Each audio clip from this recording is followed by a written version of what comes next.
Sangatlah rugi kita berada di bulan ini. Bapak Ibu yang berbahagia, saya ingin menyampaikan sebuah kisah yang ini menjadi nasihat bagi kita semuanya. Judulnya itu Jagalah Akhir Hidup Kita. Mengapa saya menyampaikan ini? Karena tidak ada jaminan bagi kita yang sekarang ini berada di masjid, bahkan kadang-kadang tidur di masjid, bahwa nanti akhirnya itu akan husnul khotimah. Atau sebaliknya, orang-orang yang mungkin sekarang masih di jalan, kita berangkat sholat isya, kita berangkat sholat tarawih, mereka itu masih di jalan, Pak. Mereka masih sibuk dengan dagangan, bahkan mereka masih bermain-main. Mohon maaf kalau saya contohkan mungkin di tempat, di warung-warung kopi atau dimanapun. Ya, kita berangkat melewati tempat-tempat itu, lalu dengan sombongnya kita mengatakan, sudah tahu Ramadan, ya masih nyangkruk ay, ya sudah waktunya isya, sik nongkrong ay. Bolehlah kita mengatakan begitu, tapi percayalah, akhir hidup itu rahasia dari Allah Subhanahu wa taala. Ada sebuah kisah hadirin sekalian.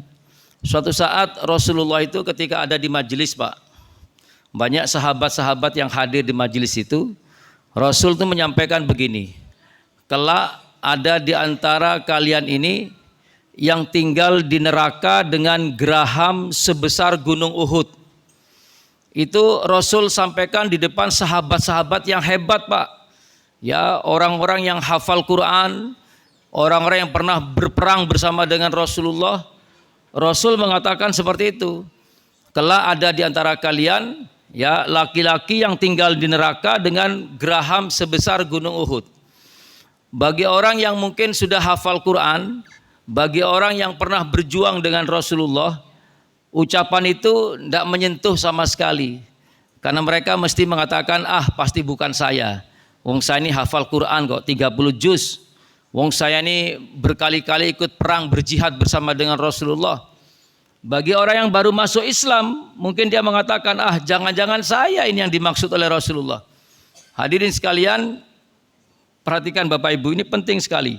Berjalannya waktu, satu persatu dari orang yang hadir di majelis Rasul tadi itu, Pak, meninggal dunia, Pak.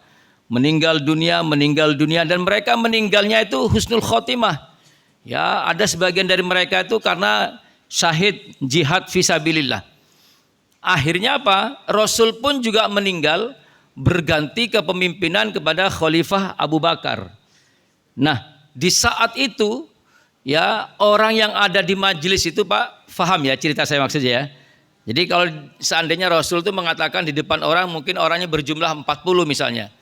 Nah, dari 40 orang itu, Pak, yang sudah meninggal 38, tinggal 2 orang. Ya, sementara 38 tadi itu meninggal dalam keadaan husnul khotimah. Yang 2 orang ini, Pak, tinggal yang pertama bernama Ar-Rajal bin Unfuah. Ya, orang yang hafal Quran, kalau bahasa kita di mana-mana dia ngimami, keluar masuk masjid, naik turun mimbar, ceramah di mana-mana, dipanggil ustadz, dipanggil habaib, dipanggil macam-macam. Yang satu lagi itu adalah Abu Hurairah, yang 3 tahun sebelum Rasul meninggal baru masuk Islam. Sebelum Rasul meninggal 3 tahun sebelumnya baru Abu Hurairah itu masuk Islam. Kira-kira yang minder yang mana, Pak, ini? Jelas Abu Hurairah. Wah, jangan-jangan saya yang dimaksud. Saya baru masuk Islam 3 tahun yang lalu. Sementara yang satu lagi, Ar-Rajal bin Unfuah, dia hafal Quran. Sudah berkali-kali ikut perang bersama dengan Rasulullah.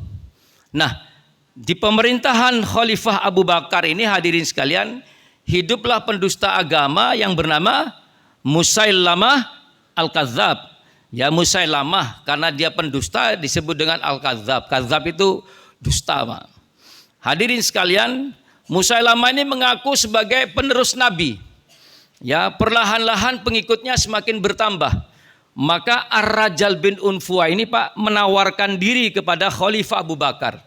Ya Khalifah, izinkan aku berdakwah kepada Musailamah Al-Kadzab. Loh, bukan kok ditunjuk, Pak, dia menawarkan diri. Ya, tapi yang datang ini oleh Abu Bakar dilihat, ini bukan orang ecek-ecek ini, Pak. Ini hafal Quran, dia dekat dengan Rasulullah, berkali-kali ikut perang bersama dengan Rasulullah, tawaran ini mesti disambut dengan bagus. Maka diutuslah Ar-Rajal bin Unfuah untuk datang ke padepokannya, ke markasnya Musailamah Al-Kadzab untuk mengembalikan dia dalam Islam yang benar. Hadirin sekalian, jangankan ya bisa mempengaruhi Musailamah Al-Kadzab, jangankan dia bisa mengembalikan Musailamah Al-Kadzab ke dalam Islam yang benar, ya mempengaruhi sedikit saja enggak. Bahkan akhirnya apa? Ar-Rajal bin Unfuah itu masuk dalam kelompoknya Musailamah Al-Kadzab. Ya, juga sebagai pendusta agama juga. Dia membenarkan juga bahwa Musailamah Al-Kadzab itu adalah penerus Kanjeng Nabi. Bahkan dikatakan dalam kisah itu Ar-Rajal bin Unfuah itu ditawari kekayaan, Pak. Kalau kamu mau membenarkan aku dan mau berdakwah untuk aku, separuh kekayaanku akan aku berikan kepadamu. Itu hadirin sekalian. Nah akhirnya apa? Ar-Rajal bin Unfuah masuk dalam kelompoknya Musailamah Al-Kadzab. Dia ikut-ikut mendustakan agama Allah, ikut-ikut mengatakan bahwa Musailamah Al-Kadzab adalah penerus Kanjeng Nabi. Maka syahadatnya sudah batal, hadirin sekalian. Nah perhatikan baik-baik. Ketika ulama sudah berada di sekitar penguasa, maka semakinlah banyak pengikutnya. Karena apa? Ulama itu menjadi pembenar, Pak. Itu loh. Ya, Ar-Rajal bin Unfuah yang hafal Quran 30 juz, yang dia dekat dengan Rasul, sekarang ada di kelompoknya Musailamah Al-Kadzab. Apalagi kita orang awam, semakin banyak pengikutnya, akhirnya Pak Abu Bakar As-Siddiq, khalifah waktu itu, memutuskan untuk memerangi mereka dan akhirnya mereka mati semuanya, Pak. Musailamah Al-Kadzab itu mati di tangan Wasyi. Ya, Wasyi itu menebus dosanya karena dulu pernah membunuh Hamzah bin Abdul Muttalib ya dalam perang Uhud, dan yang Ar-Rajal bin Unfuah itu dibunuh oleh Zaid bin Khattab, ya kakak dari Umar bin Khattab. Mati dalam keadaan kafir. Orang yang hafal Quran, yang naik turun mimbar, ceramah di mana-mana, ya ulama disegani. Ya, orang-orang yang dekat dengan Rasulullah ternyata akhir hidupnya su'ul khotimah. Ya, jelas kafir, hadirin sekalian. Inilah yang saya katakan, jagalah akhir hidupmu. Jangan pernah mengatakan saya pernah mondok, saya dulu pernah di pesantren, saya lama di pondok pesantren. Yang penting itu akhirnya. Seperti apa wajah kita hadapkan kepada Allah. Sebaliknya cerita itu mengkisahkan Sayyidina Umar Ibnul Khattab. Jenengan silakan buka As-Sabiqunal Awwalun, orang-orang yang pertama kali memeluk Islam. Tidak ada nama Sayyidina Umar. Saya ulangi, tidak ada nama Sayyidina Umar dalam kelompok As-Sabiqunal Awwalun, orang-orang yang pertama kali memeluk Islam. Abu Bakar masuk Islam, Utsman masuk Islam, Ali masuk Islam, sahabat-sahabat yang dekat dengan Rasul masuk Islam semuanya. Umar masih belum, Pak. Umar tuh jahatnya dengan Muhammad Rasulullah nggak ketulungan, Pak. Mungkin jenengan seandainya ketemu dengan Umar sebelum masuk Islam, mungkin jenengan akan mengatakan, Mar, kau mesti neraka, mesti neraka. Karena apa? Jahatnya dengan Rasulullah. Hampir 7 tahun, Pak. Bulan Zulhijjah, tahun ke-6 kenabian dari Muhammad Rasulullah, baru Sayyidina Umar itu masuk Islam. Hanya dengan sepenggal ayat suci Al-Quran, surah Thaha ayat yang ke-14. Masuklah dia ke dalam Islam. Dan perhatikan hadirin sekalian, walaupun dia terakhir masuk Islam, ketika hidayah sudah masuk, Islamnya luar biasa. Ya, sholatnya lebih kencang dari orang yang pertama kali masuk Islam. Ruh jihadnya juga lebih mendalam daripada orang yang sudah lama masuk Islam. Dan setelah dia meninggal, perhatikan baik-baik, Pak. Setelah dia meninggal, Allah hadiahkan jenazahnya bersanding dengan jenazahnya Muhammad Rasulullah Sallallahu Alaihi Wasallam yang sudah pernah nyampe di Raudhah di Masjid Nabawi. Di samping Raudhah itu, Pak, ada 3 makam, Pak. Makamnya Sayyidina Rasulullah Muhammad Sallallahu Alaihi Wasallam, di samping kirinya ada makamnya Sayyidina Abu Bakar, dan di ujung kirinya itu ada makam Sayyidina Umar Ibnul Khattab, orang yang terakhir masuk Islam. Yang dulu oleh sahabat-sahabatnya dibenci karena dia jahat pada Muhammad Rasulullah. Itu hadirin sekalian. Bahkan istrinya Rasulullah, Khadijah binti Khuwailid, yang telah mengorbankan segala kekayaannya. Bayangkan Bapak Ibu, sebelum menikah dengan Muhammad Rasulullah, Khadijah itu Pak orang paling kaya Pak. 2/3 kekayaan di Mekah itu milik Khadijah Pak. Setelah dia mau meninggal, jangankan meninggalkan rumah dan kekayaan, hanya sekedar kain kafan saja dia tidak punya. Sampai dia minta kepada Rasulullah melalui anaknya Fatimah binti Muhammad Rasulullah. Apa katanya? Nduk, aku njaluk no serban abimu, nduk. Menemani aku mati, aku tak gawe kafan. Saking miskinnya, Bu. Pengorbanan yang seperti itu pun hadirin sekalian, Allah tidak menghadiahkan jenazahnya bersanding dengan Muhammad Rasulullah. Justru malah Sayyidina Umar yang jenazahnya bersanding dengan Muhammad Rasulullah. Maka saya katakan berhenti kita ini mengolok-olok orang yang sekarang belum sholat di masjid. Berhenti Pak. Jenengan bukan orang hebat, saya pun juga bukan orang hebat. Sebelum akhir kita ini husnul khotimah. Perhatikan baik-baik. Akhir hidup itu merupakan lambang dari perjalanan hidup kita yang panjang. Seperti apa nanti kita meninggal, itulah gambaran kita selama kita hidup di dunia. Berhenti Pak mengatakan orang-orang kebacut, keterlaluan, wayai subuh kok sik main catur, wayai subuh sik nang becak, wayai subuh sik ngopi. Berhenti Pak.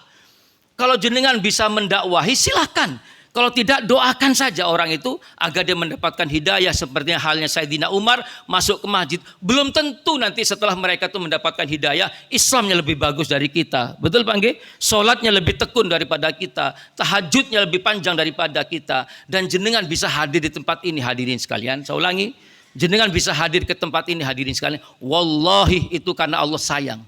Saya tadi sampaikan ke Pak Umar, saya hampir tidak berangkat ke sini. Saya tadi sebelum buka itu sakit Pak, saya lelah sekali.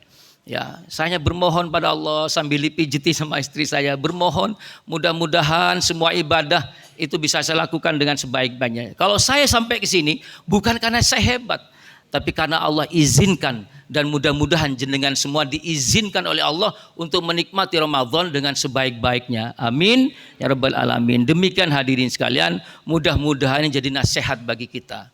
Siapkan, saya ulangi, siapkan akhir hidup kita dengan sebaik-baiknya. Saya Pak, mohon maaf, saya punya teman Pak di Simokalangan. Saya masih ingat, bahkan mohon maaf, tanda nakalnya itu masih ada Pak. Tanda nakal itu seperti misalnya mungkin tato dan sebagainya, masih ada Pak. Tapi sholatnya luar biasa. Setelah dia mendapatkan hidayah dari Allah, ya dulu dia anak embongan, ya sampai diguyoni sama teman-teman itu, ya adiknya di musola sebelah barat jalan, kakaknya di musola sebelah timur jalan, lah anak ini di tengah jalan, embongan. Sampai sekarang masih bekas nakal masih ada Pak. Tapi sholatnya, husuknya luar biasa hadirin sekalian. Itulah akhir hidup. Ya, saya juga punya tetangga di Simorejo Pak. Ya orang biasa, bukan seorang ustadz, bukan seorang alim.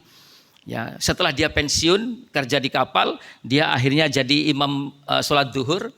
Ya, 15 menit sebelum sholat dia hadir di masjid.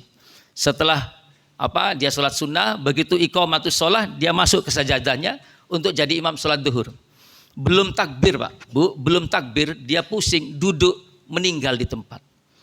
Mungkin orang-orang yang alim seperti jenengan semua mungkin iri dengan cara meninggal seperti itu.